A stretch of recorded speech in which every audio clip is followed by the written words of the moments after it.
இந்த வீடியோவில் ஹோமியோபதினா என்னன்னு பார்ப்போம். ஹோமியோபதி ஈஸியா மெடிக்கல் சயின்ஸ். நம்ம ஊரில் ஆங்கில மருத்துவர் இருக்கார் இல்லைங்களா, எம்பிபிஎஸ் டாக்டர். அந்த மாதிரி சித்தா டாக்டர் இருக்காங்க இல்லையா, அந்த மாதிரி ஹோமியோபதியும் ஒரு மருத்துவ முறை. ஹோமியோபதி எந்த நாட்டில் உருவான ஒரு மருத்துவ முறை அப்படின்னா, இது ஜெர்மனியில் உருவானது. ஹோமியோபதியை கண்டுபிடிச்சவர் யாரு அப்படின்னா டாக்டர் சாமுவல் ஹனிமேன். அவரை சுருக்கமா ஹனிமேன் அப்படின்னு சொல்லுவாங்க. அவர் யாரு, அவர் எப்ப இதை கண்டுபிடிக்கிறாரு அப்படின்னா சுமாரா 200 வருஷத்துக்கு முன்னாடி இந்த ஹோமியோபதி அவர் கண்டுபிடிக்கிறார். அவர் யாரு அப்படின்னா அவர் ஒரு ஆங்கில மருத்துவர். அவர் அப்பவே ஜெர்மனியில எம்பிபிஎஸ் படிச்ச ஒரு டாக்டர் தான். அவர் அதை முடிச்சுட்டு அந்த சிஸ்டத்துல இருக்கிற சைடு எஃபெக்ட்ஸ், அன்னைக்கு அந்த சிஸ்டம் இருந்த விதம், அந்த மருத்துவத்துடைய முறை அவருக்கு பிடிக்கல. அதனால வலி இல்லாம, பக்க விளைவுகள் இல்லாம, பாதுகாப்பான எளிமையா எடுத்துக்கக்கூடிய ஒரு மருத்துவத்தை நம்ம கண்டுபிடிக்கணும், அதுல சைடு எஃபெக்டே இருக்கக்கூடாது அப்படின்னு நினைச்சு அந்த ஆங்கில மருத்துவர் கண்டுபிடிச்ச ஒரு மருத்துவம் தான் இந்த ஹோமியோபதி. ஹோமியோபதி மருந்துக்கும் ஆங்கில மருந்துக்கும் என்ன வித்தியாசம் இருக்கு அப்படின்னா, ஆங்கில மருந்துகள் கெமிக்கல்ல இருந்து தயாரிக்கிறாங்க. ஆங்கில மருந்துகள் எடுத்துக்கிறதுக்கு கொஞ்சம் கசப்பா இருக்கும், அதனாலதான் அதை தண்ணி ஊற்றி முழுங்குறோம். ஹோமியோபதி எப்படி இருக்கும் அப்படின்னா இனிப்பா இருக்கும், எளிமையா சுலபமா எடுத்துக்கிற மாதிரி இருக்கும். இந்த மருந்துகள் இனிப்பா சுலபமா இருந்ததுன்னா தான் பலரும் இதை எடுத்துக்குவாங்க.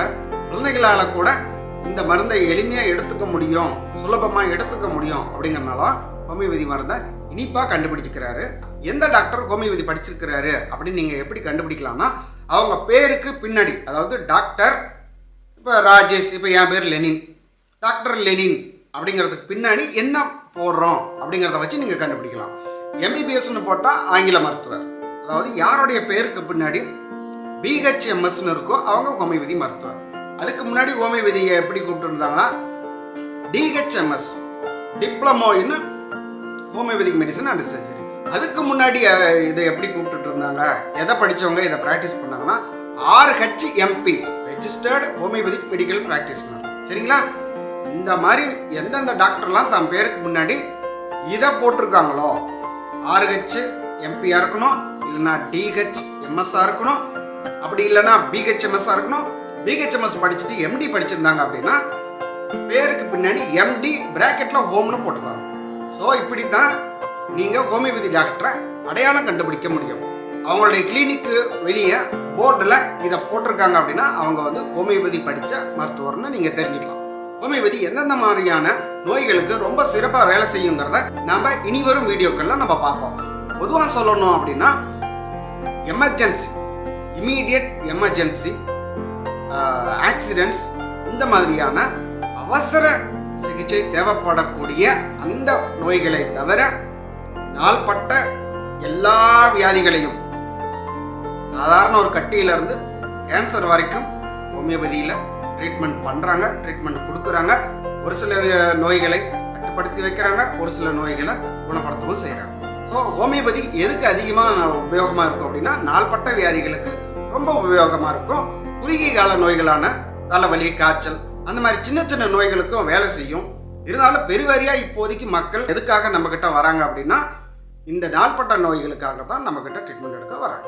உலகம் முழுக்க ஹோமியோபதி எவ்வளோ இருக்கு, எப்படி இருக்கு அப்படின்னா ஆங்கில மருத்துவத்துக்கு அடுத்துதான் ஹோமியோபதி தான் 2வது பெரிய மருத்துவம் உலக அளவில். சரி, உலகத்திலேயே எங்க அதிகமா ஹோமியோபதி மருத்துவ கல்லூரிகள் இருக்கு அப்படின்னா இந்தியாவில் தான். உலகத்திலேயே அதிக ஹோமியோபதி மருத்துவர்கள் இருக்கிறது இந்தியாவில் தான். இந்தியாவில் படிச்சுட்டு உலகம் முழுக்க போய் இந்த மருத்துவர்கள் துபாயிலையா இருக்கட்டும், லண்டன்லயா இருக்கட்டும், ஆஸ்திரேலியாவிலையா இருக்கட்டும், இந்த மாதிரி அவங்க அங்கேயும் போய் அனுமதி வாங்கி பிராக்டிஸ் பண்ணிட்டு தான் இருக்காங்க. ஸோ ஹோமியோபதி ஜெர்மனி நாட்டில் தொடங்கின ஒரு மருத்துவ முறையா இருந்தாலும் இன்னைக்கு அது பெருவாரியா செயல்பாட்டில் இருக்கிறது இந்தியாவில் தான். இந்தியாவுக்கு அடுத்ததா பார்த்தீங்கன்னா பாகிஸ்தான், பங்களாதேஷ்ல ஹோமியோபதி இருக்கு. அங்கேயும் மக்கள் ஹோமியோபதியை நம்பி ட்ரீட்மெண்ட் எடுக்கிறாங்க. நல்ல ரிசல்ட் அவங்களுக்கு கிடைச்சிட்டு தான் இருக்கு. ஹோமியோபதி மருந்துகள் இனிப்பா இருக்கும், எடுத்துக்கிறதுக்கு சுலபமா இருக்கும். அது என்ன காரணம் அப்படின்னா ஹோமியோபதி மருந்துகளை லிக்விட் ஃபார்ம்ல தயாரிப்பாங்க. சரிங்களா? தயாரிச்சு அந்த லிக்விட் என்ன பண்ணுவாங்க, அந்த லிக்விட் கொஞ்சம் கசப்பா தான் இருக்கும். ஆங்கில மருந்து மாதிரி ஹோமியோபதி மருந்து அந்த லிக்விட் ஃபார்ம்ல கொஞ்சம் கசப்பா தான் இருக்கும். அதை என்ன பண்ணுவாங்கன்னா இந்த ஜவ்வரிசி மாதிரி இருக்கக்கூடிய அந்த மாத்திரையில, அது ஒரு கேரியர், அதுல இந்த மருந்து ஊத்துவாங்க. குளோபியூல்ஸ்னு சொல்லுவோம். அது வந்து பார்க்கறதுக்கு ஜவ்வரிசி மாதிரி இருக்கும். அதில் இந்த மருந்தை ஊற்றிடுவாங்க. ஊற்றின பிறகு அது காயும்.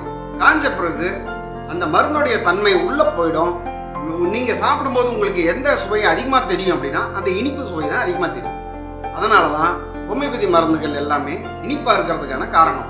இனிப்பாக இருக்கிற ஒரு பொருளில் மருந்தை கலந்து கொடுக்கறதுனால ஹோமியோபதி மருந்துகள் இனிப்பாக இருக்கு. அது எதுக்காக அப்படி கொடுக்குறோன்னா எல்லாரும் எளிமையாக சுலபமாக எடுத்துக்கணும், அப்படிப்பட்ட விதத்தில் இருக்கணுங்கிறதுனால அந்த மாதிரியான ஒரு ஃபார்முலாவில் கண்டுபிடிச்சது. ஹோமியோபதியில் அதிகமாக கெமிக்கல்ஸ் கலக்கிறது இல்லை. ஒரு பொருள் மருந்து. ஹோமியோபதி வந்து சிங்கிள் சோர்ஸ் மெடிசன் சொல்லுவாங்க. அதாவது இப்போ ஒரு வெங்காயத்துலேருந்து நம்ம மருந்து எடுக்கிறோம் அப்படின்னா அந்த பொருளில் வெங்காயம் மட்டும்தான் இருக்கும். புரியுதுங்களா? இப்போ பூண்டுலேருந்து மருந்து எடுக்கிறோம் அப்படின்னா அதில் பூண்டு மட்டும்தான் இருக்கும். இதில் வேற வேற கெமிக்கல்ஸ், நிறைய கெமிக்கல்ஸ், காம்பினேஷன் ஆஃப் கெமிக்கல்ஸ் எல்லாம் இதில் கலக்கலை அப்படிங்கிறதுனால இது வந்து கிட்னி வரைக்குமோ லிவர் வரைக்குமோ போய் அஃபெக்ட் பண்ணுறதுக்கான வாய்ப்புகளே இல்லை. அதனால தான் ஹோமியோபதி மருந்துகள்ல சைடு எஃபெக்ட் இல்லாமல் இருக்கு. நீங்கள் ஒரு நேரத்துக்கு 4 மாத்திரை, சின்ன சின்ன உருண்டையாக இருக்கக்கூடிய ஒரு 4 மாத்திரை 5 மாத்திரை தான் எடுப்பீங்க. அது உங்களுக்கு நாக்கிலேயே கரைஞ்சு போயிடும். புரியுதுங்களா? உங்கள் பிளட்ல ஏறி அது கிட்னி வரைக்கும் போய் அங்கே அந்த ஃபில்டரை அஃபெக்ட் பண்ணுற அளவுக்கான மருந்துகள் ஹோமியோபதியில் இல்லை. அதனால தான் உங்களுக்கு ஹோமியோபதியில் சைடு எஃபெக்ட் இல்லாமல் இருக்கு. நம்ம கிட்னி வரைக்கும் போகலாம், தப்பு இல்லை. ஆனால் கிட்னிக்கு ஒத்துக்காத அளவில் அந்த மருந்துகள் இருக்குது அப்படின்னா அது எந்த மருத்துவத்துடைய மருந்தாக இருந்தாலும் சைடு எஃபெக்ட் கொடுக்கத்தான் செய்யும். அதனால் ஹோமியோபதியில் வாயிலே கரைஞ்சிடும். ரொம்ப ரேராக ஒரு சில நோய்களுக்கு இங்கேயும் வந்து டிஞ்சர்ஸ் கொடுப்பாங்க. பட் அது வந்து ரொம்ப சேஃபஸ்ட் டிஞ்சராக தான் இருக்கும். அதனால் அதுலேயுமே உங்களுக்கு வந்து சைடு எஃபெக்ட் வர்றதுக்கான வாய்ப்புகள் இல்லை. ஹோமியோபதியோடைய தத்துவம் என்ன, அது எதன் அடிப்படையில் வேலை செய்யுது? சில பேர் அது வந்து ஒரு பொய்யான சயின்ஸ்லாம் சொல்கிறாங்களே, அது என்ன அப்படின்னா ஹோமியோபதி எப்படி எதன் அடிப்படையில் வேலை செய்யுதுன்னா ஹோமியோபதி மருந்துகளை எப்படி தேர்வு செய்வோம் அப்படின்னு சொல்லிடுறாங்க. அதாவது முல்லை முள்ளு போல் உள்ள ஒன்றால் எடு அப்படிங்கிறதா ஹோமியோபதியோடைய தத்துவம். வெங்காயம் இருக்கா, வெங்காயம் அறியும்போது என்ன வருது? கண்ணுலேருந்து தண்ணி வருது. வெங்காயம் சாப்பிடும்போது என்ன வருது? ஒன்று கண்ணுலேருந்து தண்ணி வரும், இல்லை மூக்குலேருந்து தண்ணி வரும். அப்போது ஒரு பொருளால் எதை உருவாக்க முடியுமோ அதெல்லாம் நாங்கள் புக்கில் எழுதி வச்சுருவோம். நார்மலாக இருக்கிற மனுஷனுக்கு இந்த பொருட்களை கொடுப்போம். இப்போ ஒரு 10 பேரை கூப்பிட்டு வெங்காயத்தை சாப்பிட சொல்கிறது, வெங்காயத்தை எடுத்துக்க சொல்கிறது, வெங்காயத்தை டைரெக்டாகவும் எடுத்துக்க சொல்கிறது, வெங்காயத்தை மருந்தா ட்ரைச்சுரேஷன் சக்கசன்னு சொல்லுவாங்க. அதெல்லாம் வந்து ஹோமியோபதி மருந்துகள் உருவாக்குற முறைகள். அந்த முறையில் தயாரித்து அதை வந்து எடுத்துக்க சொல்லுவோம்.